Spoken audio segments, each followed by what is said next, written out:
Guys, today I'm gonna show you how you can manage in the user mode the level of the drying in the delicate mode in the Miele dryer.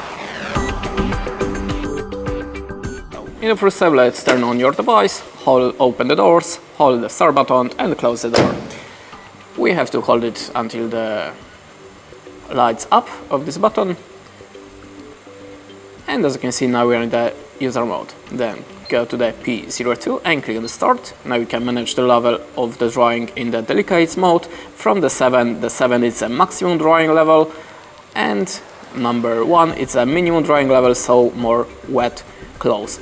To accept to your choice, click on the start, and that's it. Thanks for watching, leave us a like or a comment, and goodbye.